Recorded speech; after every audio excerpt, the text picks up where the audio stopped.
नमस्कार, न्यूज 18 देख रहे हैं आप और मैं हूं आपके साथ अमनदीप। चलिए बुलेटिन की शुरुआत करेंगे। अमरोहा में निर्माणाधीन सिनेमा घर में बड़ा हादसा हुआ है। यहां दीवार गिरने से 6 मजदूर दब गए, जिनमें से 2 मजदूरों की मौत हो गई है। 4 मजदूर अभी भी मलबे में दबे हुए हैं। उन्हें निकालने के लिए रेस्क्यू ऑपरेशन चलाया जा रहा है और मुख्यमंत्री योगी आदित्यनाथ ने घटना पर गहरा शोक जाहिर किया, साथ ही घायलों को जल्द ही स्वस्थ होने की कामना भी की। तो सीएम के निर्देश पर एनडीआरएफ और एसडीआरएफ की टीमें मौके पर पहुंची हैं और लगातार रेस्क्यू ऑपरेशन किया जा रहा है और मजदूरों को बाहर निकालने की कोशिश की जा रही है और 2 मजदूरों की मौत हो चुकी है। माधोकुंज जगह है, यहाँ पर एक पुरानी बिल्डिंग थी, उसको तोड़ा जा रहा था। उसके दौरान 9 मजदूर काम कर रहे थे, जैसा बताया गया। संभवतः 9 की संख्या है, जिसमें 2 की मृत्यु होने की सूचना मिली है। और हम लोग अभी तक जितना है रेस्क्यू का काम हम लोग कर रहे हैं। जो संख्या बताई गई है कि 9 लोग थे, जिसमें से 2 की मृत्यु हुई है। बाकी हम लोग इसका इवैक्यूएशन का काम कर रहे हैं। काम लगभग पूरा हो गया, लेकिन फिर भी हम लोग सतर्कता के दृष्टिकोण से बाकी मलबा हटा करके चीजों को। तो तस्वीरें आपको दिखा रहे हैं। सिनेमा घर की दीवार गिरने से हादसा हो गया, जिसमें 6 मजदूर नीचे दब गए। 2 लोगों को जब तक बाहर निकाला गया उनकी मौत हो चुकी थी और मुख्यमंत्री योगी आदित्यनाथ ने इस पूरे हादसे पर दुख जताया और साथ ही जो घायल हुए हैं उनके जल्द स्वस्थ होने की कामना की। तस्वीरें आपको दिखा रहे हैं। एम्बुलेंस से सभी को अस्पताल ले जाने का प्रयास किया गया।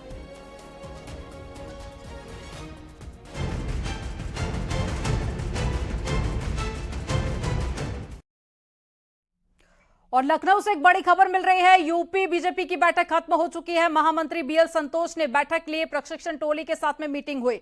तो बीजेपी प्रदेश अध्यक्ष भूपेंद्र चौधरी भी इस मीटिंग में मौजूद रहे।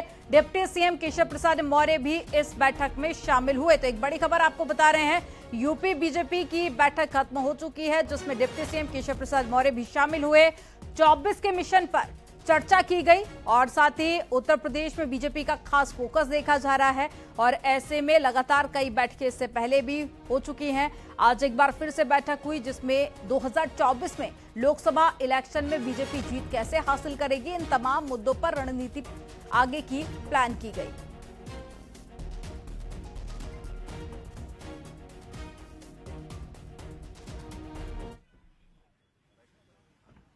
दो 2024 के लोकसभा में उत्तर प्रदेश में 80 की 80 लोकसभा सीटें भारतीय जनता पार्टी अपने साथियों के साथ जीतने जा रही है।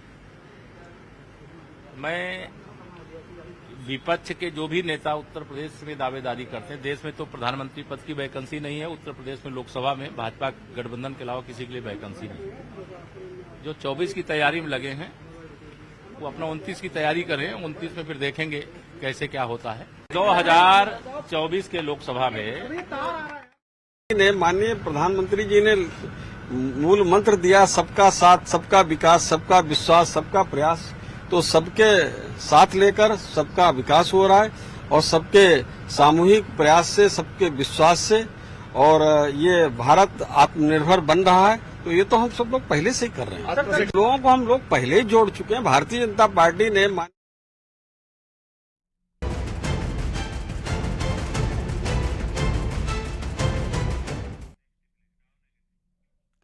मुख्यमंत्री योगी आदित्यनाथ गोरखपुर के दौरे पर हैं। गोरखपुर पहुंचने पर मुख्यमंत्री योगी आदित्यनाथ ने गोरक्षनाथ की पूजा अर्चना की, साथ ही नाथ संप्रदाय के गुरुओं की समाधि पर मत्था टेका। और ये तस्वीरें आपको दिखा रहे हैं। देखिए, आज सुबह की ये तस्वीरें, जब मुख्यमंत्री योगी आदित्यनाथ गोरखपुर पहुंचे और जाके उन्होंने गोरक्षनाथ मंदिर में पूजा अर्चना की।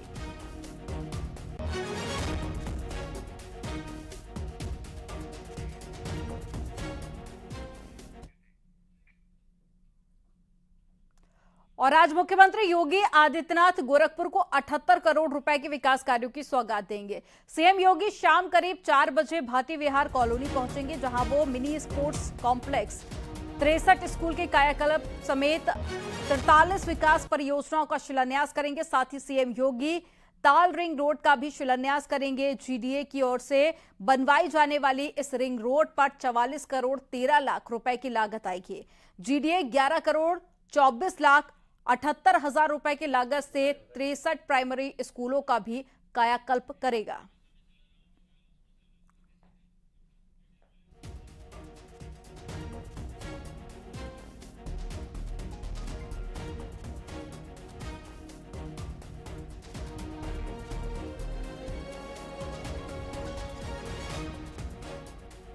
तो मुख्यमंत्री योगी आदित्यनाथ आज गोरखपुर के दौरे पर हैं और कई बड़ी सौगातें आज सीएम गोरखपुर वासियों को देने जा रहे हैं। 78 करोड़ की योजनाओं की आज सौगात सीएम देंगे। तो आपको बता दें कि जीडीए की ओर से बनवाई जाने वाली रिंग रोड पर 44 करोड़ 13 लाख रुपए की लागत आएगी और जीडीए 11 करोड़ 24 लाख 78 हजार रुपए की लागत से प्राइमरी स्कूलों का भी कायाकल्प करेगा।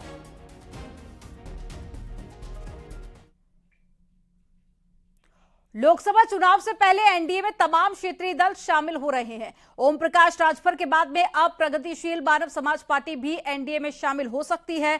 पार्टी के राष्ट्रीय अध्यक्ष प्रेमचंद्र ने कहा कि गठबंधन में शामिल होने के लिए हमारी अमित शाह समेत बीजेपी के कई नेताओं से मुलाकात हुई है और 15 अगस्त तक एनडीए में शामिल होने का औपचारिक ऐलान हो सकता है। उन्होंने आगे कहा कि लोकसभा चुनाव में वो 5 सीटों की दावेदारी पेश करेंगे।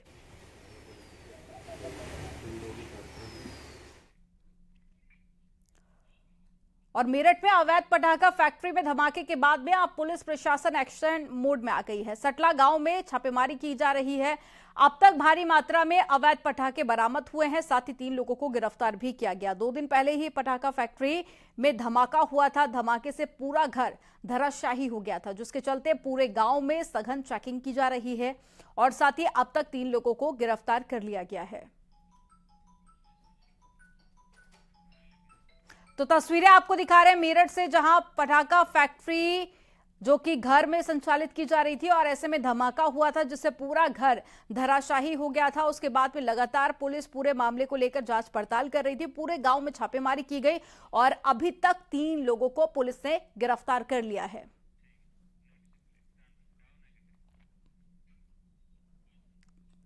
और कानपुर के हलट अस्पताल में इलाज में बड़ी लापरवाही के आरोप लगे हैं। आरोप है कि इंजेक्शन लगने के बाद में महिला की हालत बिगड़ गई, जिसके बाद में हड़कंप मच गया। जैसे तैसे उसकी जान बचाई जा सकी और आरोप के मुताबिक मेट्रोजेल इंजेक्शन लगाते ही कई प्रसूता की हालत बिगड़ गई है। सीएमएस ने इस पूरे मामले में जांच के आदेश दे दिए हैं और जांच रिपोर्ट आने तक इस दवा के इस्तेमाल पर रोक लगा दी गई। सीएमएस जो है डॉक्टर रीता गुप्ता, उनका फोन आया था। पीओपी में उनका ऐसा कहना है कि 4-5 मरीजों को मेट्रोजिल लगाने से रायगढ़ हुआ है। हालांकि सारे मरीज ठीक हैं, अब किसी को कोई दिक्कत नहीं है, तो उनको ये निर्देशित कर दिया गया है कि मेट्रोजिल जो अभी लगाया गया उसको फिलहाल रोक लिया जाए और उसको टेस्टिंग के लिए भेज दिया जाए। और पीलीभीत में पुलिस ने 3 अफीम तस्करों को गिरफ्तार कर लिया। तस्करों के पास से पुलिस ने 3 किलो अफीम बरामद की। अफीम की खेप नेपाल ले जाई जा रही थी और मुखबिर की सूचना पर पुलिस और सर्विलांस की टीम ने तस्करों को गिरफ्तार किया। एक तस्कर लखीमपुर का रहने वाला है, दूसरा तस्कर नेपाल का और तीसरा तस्कर पीलीभीत का रहने वाला है।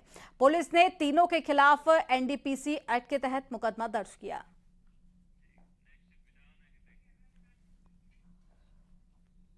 अयोध्या में राम मंदिर का निर्माण काफी तेज गति से हो रहा है। श्री राम जन्मभूमि मंदिर के प्रथम तल और साथ ही परकोटा में निर्माण कार्य चल रहा है। इसकी तस्वीरें भी सामने आई हैं। तस्वीरें आप देखिए, निर्माण काफी ज्यादा तेज गति से हो रहा है और साथ ही 2024 की शुरुआत में ही रामलला इस मंदिर में विराजेंगे, जिसको लेकर एक्सक्लूसिव तस्वीरें भी सामने आई हैं। और ये तस्वीरें आप देखिए, जो गर्भगृह का काम है वो लगभग पूरा हो चुका है।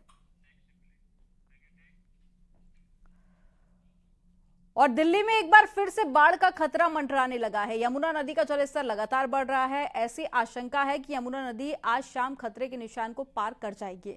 निचले इलाकों में जलभराव कम नहीं हो रहा है और राज्य सरकार ने लोगों से सावधानी बनाए रखने की अपील की। ये तस्वीरें दिल्ली के लोहा पुल के पास की हैं। तस्वीरें आप देख सकते हैं और इसमें साफ दिख रहा है कि यमुना नदी का जलस्तर एक बार फिर से बढ़ने लगा है।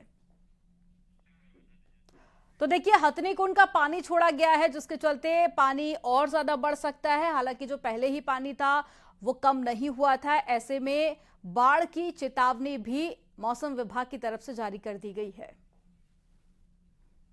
तो तस्वीरें आप देखिए, पानी का स्तर लगातार बढ़ता जा रहा है। आज शाम तक खतरे के निशान से ऊपर पहुंच सकता है और हथनी कुंड बैराज से पानी छोड़ा गया है, जिसके चलते जो पानी है वो लगातार बढ़ता जा रहा है।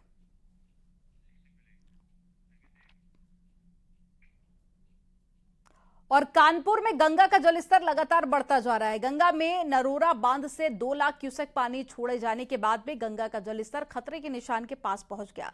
इसके चलते गंगा किनारे बसे गांवों के मकान डूब गए और आसपास की फसलें भी बर्बाद हो गई हैं। यहां रहने वाले कई परिवारों ने पलायन कर लिया है और कानपुर के घाटों पर पुलिस लोगों को सुरक्षित स्थानों पर भेजने का काम कर रही है। गंगा ने अपना रौद्र रूप धारण कर लिया है। नरोना से 2 लाख क्यूसेक से ज्यादा पानी छोड़ा जा चुका है, जिसको लेकर अब गंगा के सारे घाट जलमग्न हो चुके हैं। अगर गांव की बात की जाए तो 27 से ज्यादा गांव में पानी पहुंच चुका है। ग्राउंड जीरो पे न्यूज 18 की टीम आप देख सकते हैं कि इनकी गृहस्थियां पूरी तबाह हो चुकी हैं। जहां तक कैमरे की नजर आ रही है, ये इनकी झोपड़ियां, इनके कच्चे मकान पूरी तरीके से डूब चुके हैं। ये अब यहां से नाव के माध्यम से, अगर हम लोग ठीक इस पीछे की तरफ बात करें तो मैं अपने कैमरामैन से कहूंगा कि ये दृश्य दिखाने की कोशिश करें। और यहां तक कि खेत के साथ साथ जो मकान है, ये भी पूरी तरीके से जो कच्ची झोपड़ियां हैं पूरी जगह जलमग्न हो चुकी हैं। हालांकि जल पुलिस लगाई गई है, मोटर बोट लगाई गई है, यहाँ बाढ़ चौकियां बनाई गई हैं। इन सब के बीच देखा जा सकता है कि ये ठीक सामने एक और गांव है जहां पानी पानी और पानी, यानी जहां तक कैमरे की नजर जा रही है, गंगा सबसे ज्यादा, अगर आज तक की बात की जाए तो गंगा सबसे ज्यादा इस वक्त रौद्र रूप धारण की है। आप देख सकते हैं फसलें तबाह हो चुकी हैं। ये वो जगह है जहां न्यूज 18 सबसे पहले इन गांव में पहुंचा है। आप देख सकते हैं कि पूरी तरीके से झोपड़ियां यहां से जलमग्न हो चुकी हैं, पूरे तरीके से डूब चुका है। 150 से ज्यादा लोगों को सुरक्षित स्थानों पर पहुंचाया जा चुका है। अब प्रशासनिक अधिकारियों ने वीडियो फोटोग्राफी के माध्यम से अन्य गांवों पर भी अपनी पैनी नजर बनाई है। अगर गंगा का जलस्तर और बढ़ता है तो इनको सुरक्षित स्थानों पर ले जाने की कवायद भी शुरू कर दी जाएगी। आशीष पांडे के साथ अमित गंजू, न्यूज 18 कानपुर। फर्रुखाबाद में गंगा और रामगंगा में जलस्तर बढ़ने से बाढ़ खतरनाक हालात होते हुए नजर आ रहे हैं। जलस्तर खतरे के निशान के ऊपर पहुंचने से खतरा और भी ज्यादा बढ़ गया है। और साथ ही आपको बता दें कि जिले में 200 से अधिक गांव बाढ़ की चपेट में है। नरोरा बैराज में लगातार पानी छोड़ा जा रहा है और इससे बाढ़ रौद्र रूप ले सकती है। तो बरेली इटावा राष्ट्रीय राजमार्ग के नीचे से पानी का रिसाव शुरू हो गया है, जिससे कि खलबली मच गई है और एसडीएम की सूचना पर पहुंची हाईवे के अफसरों ने रिसाव बंद करना शुरू कर दिया है।